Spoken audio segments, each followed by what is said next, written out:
আসসালামু আলাইকুম। আজকে এই পিচ্চু পিচ্চু আলুগুলোকে ভর্তা করার একটা রেসিপি নিয়ে এসেছি। এই ছোট ছোট আলুগুলো একদম ফ্রেশ, মানে বাজার থেকে কেনা না, এটা ক্ষেত থেকে ডিরেক্ট নিয়ে আসা।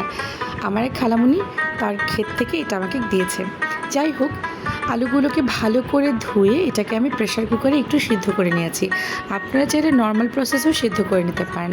আমি সময় বাঁচাবার জন্য এই কাজটা করেছি এবং আলুটা একটু টিপে দেখেছেন সিদ্ধ হয়ে গেছে। এরপর ফ্রাই প্যানে আমি একটুখানি তেল দিচ্ছি। সরিষার তেল দিলে রেজাল্টটা ভালো আসে। আমার সরিষার তেল শেষ হয়ে গিয়েছিল, তাই সয়াবিন তেলই সই। একটুখানি ফ্রাই প্যানে তেল দিয়েছি। তেলটা তেতে উঠলে এখানে আমি একে একে অন্যান্য মরিচ এবং পেঁয়াজ যেগুলো লাগে সেগুলো ভেজে নেব। তেলটা গরম হচ্ছে, একটুখানি সময় দিয়ে তেলটাকে তাঁতিয়ে নেবেন। এরপরে কিছু কাঁচা লঙ্কা আমি এখানে দিয়ে দিচ্ছি। কাঁচা লঙ্কাগুলোকে একটুখানি ভেজে নিতে হবে। কাঁচা লঙ্কাগুলো অবশ্যই মাথাগুলোকে একটু ফেলে দিবেন চিমটে, না হলে কিন্তু ফুটে চোখে মুখে পড়ার সম্ভাবনা আছে।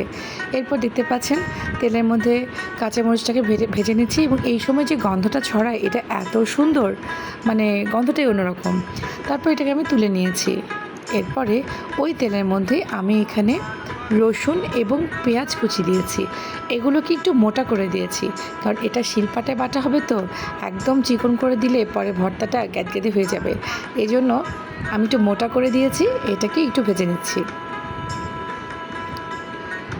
সবগুলোকে ভাজা হয়ে গেলে একটু দেখে এখানে তুলে নিয়ে আলুটাকে ভেজে নিতে হবে। সেদ্ধ করা আলুটাই ভেজে নিতে হবে, চামড়াগুলো, উপরের চামড়াগুলো যতক্ষণ পর্যন্ত না কুঁচকে যাচ্ছে।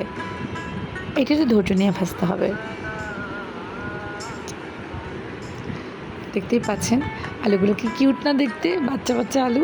জি, এরপরে আলুটাকে ভেজে নিচ্ছি তেলের মধ্যে যতক্ষণ পর্যন্ত এর উপরের লেয়ারটা আর একটু মানে কুঁচকে না যাচ্ছে, মানে নরম না হয়ে যাচ্ছে।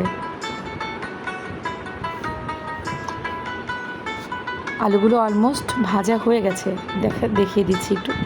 এই যে উপরের লেয়ারগুলো দেখেন একটুখানি কুঁচকে গেছে।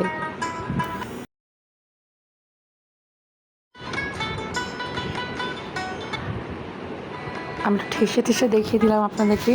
দেখতেই পাচ্ছেন আলুগুলো হয়ে গেছে। এবার এগুলোকে উঠিয়ে নেওয়ার পালা। একটু শুকনো মরিচ ভেজে নেব। শুকনো লঙ্কাগুলো ভেজে নিচ্ছি। আমি কিছুটা এখানেও যোগ করব, আবার কিছুটা আমি অন্য একটা ভর্তাতে যোগ করব, তাই এই সুযোগে ভেজে নিচ্ছি একটু শুকনো লঙ্কা।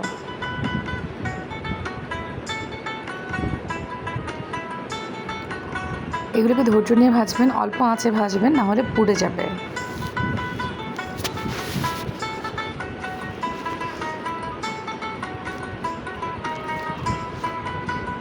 এগুলোকে ভাজা হলে উঠিয়ে নিয়েছি। এরপরে একটা শিলপাটায় আমি এই কাঁচা মরিচ, রসুন এবং পেঁয়াজ ভাজা যেটা আছে সেটাকে দিয়ে দিচ্ছি। দিয়ে প্রথমে এগুলোকে থেতো করে নেব। একটুখানি লবণ দিয়ে নেবেন অবশ্যই, তাহলে বাটতে সুবিধা হবে। দেখতেই পাচ্ছেন এটাকে আমি পেস্ট করে নিচ্ছি শিলপাটায়। শিলপাটায় যে কোনো ভর্তা অনেক সুস্বাদু হয়, যেটা ব্লেন্ডার বা হাতে অত মজা হয় না।